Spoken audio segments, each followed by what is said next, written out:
Непристојни пораки и содржини, навреди на национална и верска основа. Врсничкото насилство се поприсутно во училиштата. Учениците роми најчести жртви, но не се исклучени и другите етнички заедници. Какви се последните податоци од анализите на Институтот за човекови права? Наставниците се уште не се свесни или пак не би можела да кажам која е причината, меѓутоа они некако како да го негираат постоењето на тоа врсничко насилство во училиштата секако. Меѓутоа мора да се работи со децата, потребно е самото училиште да воспостави програми за поддршка на тие деца. Во секој училиште имаме психолог, педагог.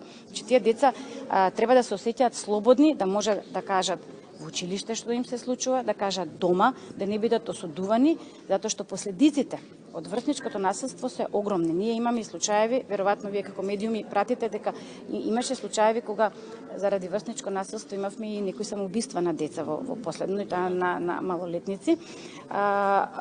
Физичкото насилство е исто така зголемено. Од Агенцијата за остварување на права на заедниците потенцира дека ваквата појава е се поприсутна и не е изолирана. Од таму велат дека до нив пристигнуваат пријави од целата држава.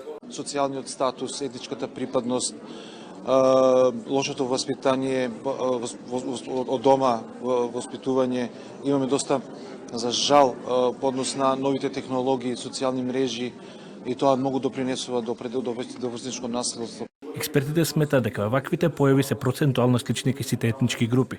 Македонската и другите заедници сметаат дека етничката припадност е основ за насилство, додека пак албанските наставници не препознаваат дискриминација по тој основ, алармираат за растечкиот тренд и бараат итни реформи.